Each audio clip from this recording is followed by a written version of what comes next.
Hey, it's Joe Mullings, and we're in another episode of Untitled and Unfiltered.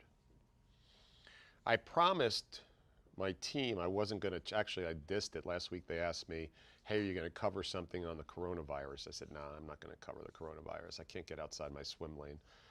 I'm not an epidemiologist, or I have no insight as to, well, I probably have more than most people because I work in the healthcare industry, but I don't have any guidance, and I don't know anybody who can predict what's going to happen with this coronavirus. What I do know, though, is I like what Italy's doing. Um, I like what China's doing now, or proposed doing. I like what Israel did. You know what they did? They shut all their borders. People thought they were crazy. But they shut the borders because they're doing what you do when you have a runaway fire running through a field or running up a mountainside.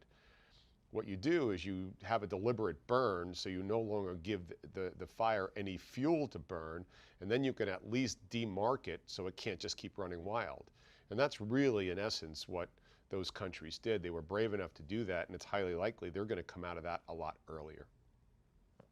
And coming out of a catastrophe earlier is my really easy way to sort of slide out of the coronavirus subject and into how these events scare the bejesus out of people when in essence you have options as you go through. And I don't want to minimize, the deaths that have occurred and the sickness that has occurred with coronavirus. But what I want to look at here is patterns that come out when you have these devastating events occur.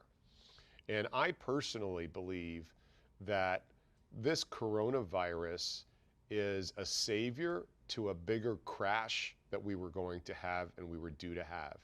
You've got the cycles that come through. You had the big one in '87 on Black Monday.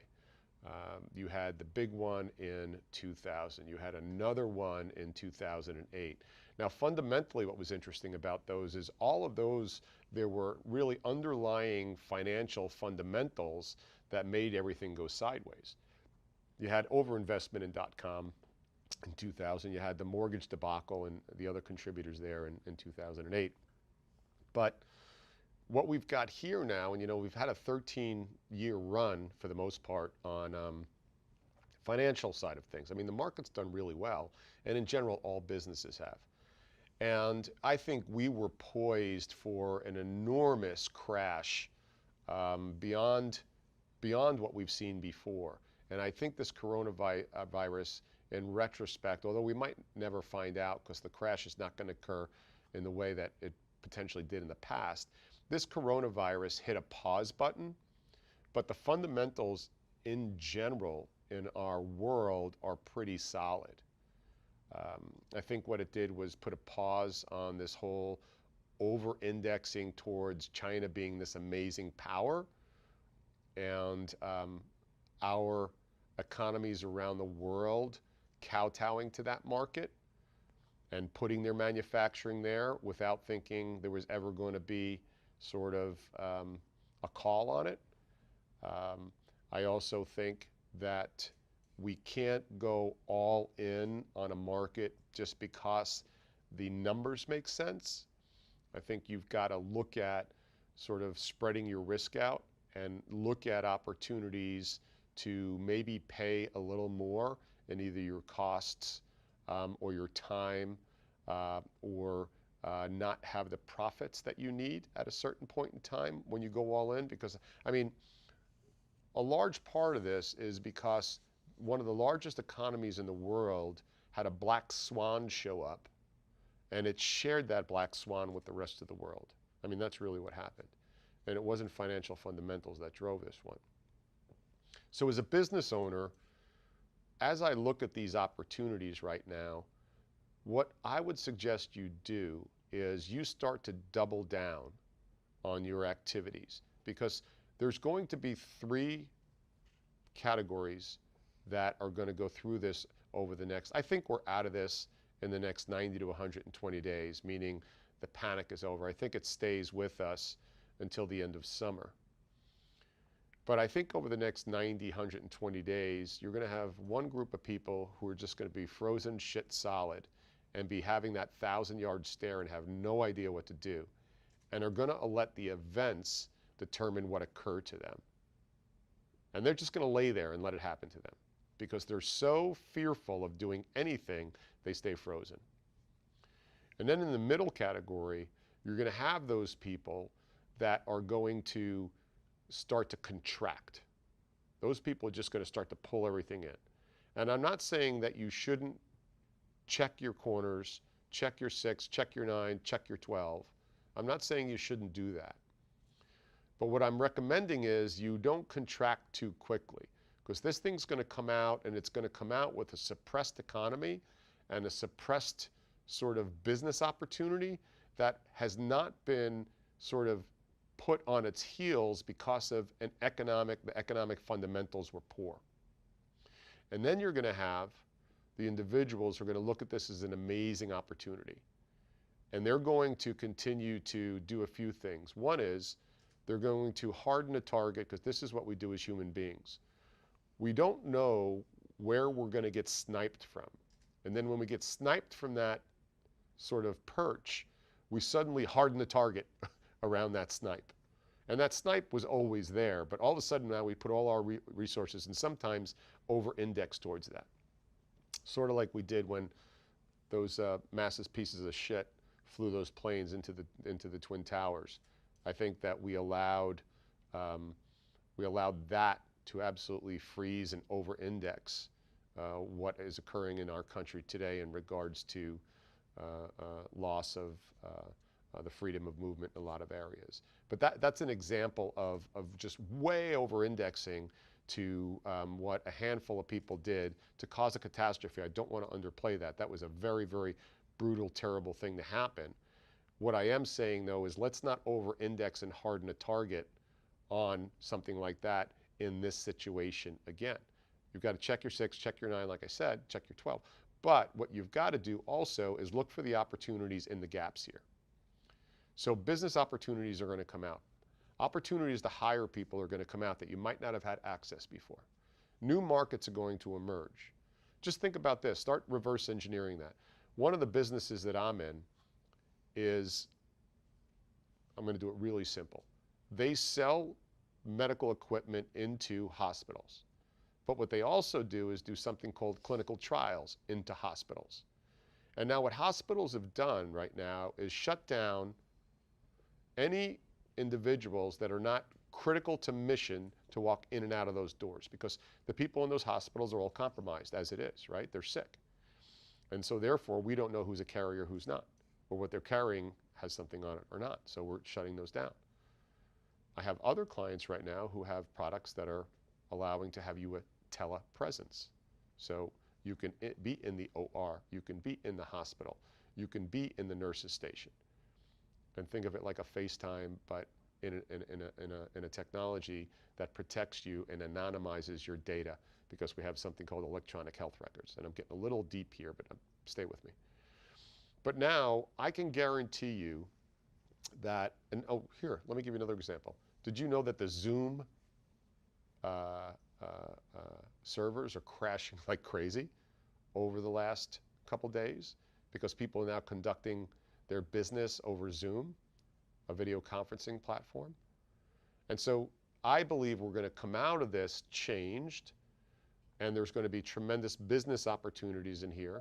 And I think this is ultimately going to help us sort of streamline workflow moving forward based on technology, because we are now being forced to give up face-to-face. And we're going to realize that working at home might not be that bad.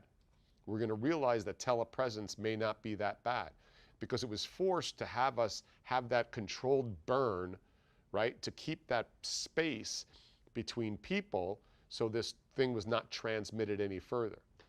So this controlled burn that we've gone through is going to broaden and create business categories that I believe revolve around tech, and in particular, as an example, that telepresence in our lives everywhere we go.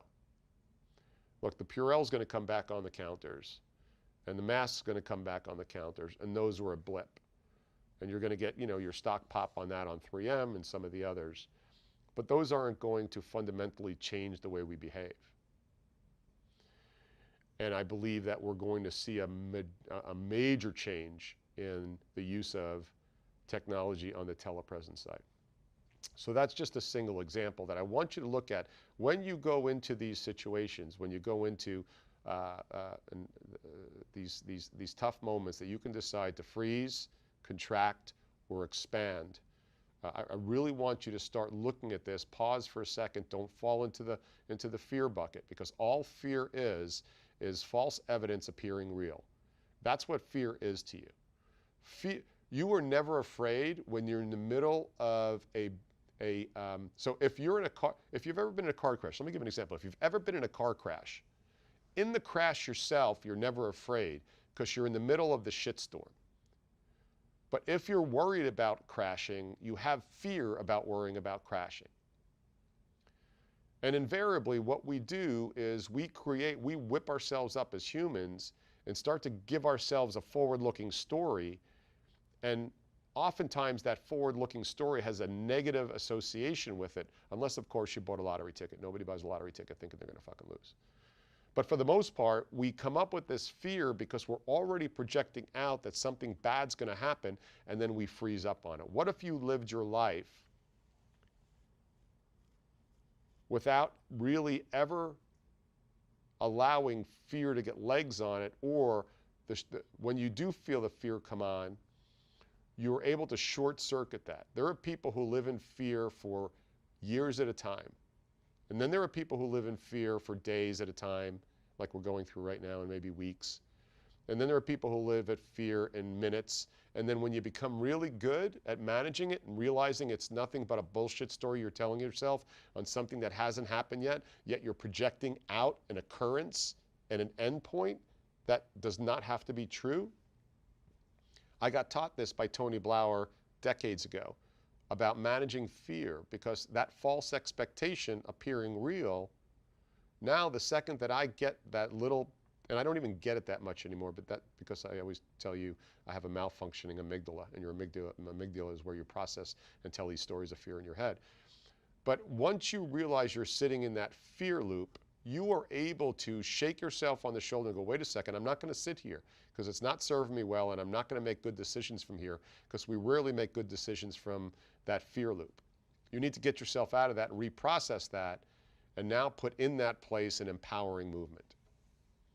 So as we go through this, I came into this on the coronavirus, and I referred back to, again, 87, 2000, 2008, and where we are right now. As you sit through this coronavirus, use this as a proxy for managing fear. Look around you at all the insane, we need the burn. We need to distance each other from each other for this, 30 days, 60 days. It's a very, very good move. That is not an operation out of fear. That's clinical evidence that's proved out over time that when you distance humans from themselves, you can start to take the legs out from these pandemics. Look at the history of the 1918 pandemic, by the way.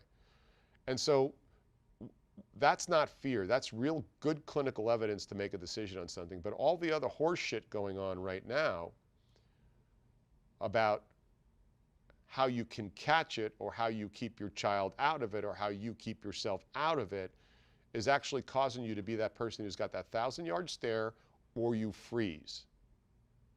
You can take the data on what the threat is, and then be proactive, jump through that fear cycle really quick, and now become tactical on what your solution would be, and thereby grow your business. So that's about as far and as deep I'm going to go on this corona bullshit. We need to take it super serious, but I'm just going to counsel you not to get pulled into it from a fear perspective, but look for the opportunities that are occurring over the next 60 to 90 days that others are tucking their tail or going fetal or putting their thumb in their mouth. This is Joe Mullings, and I, once again, am untitled and unfiltered. Be well.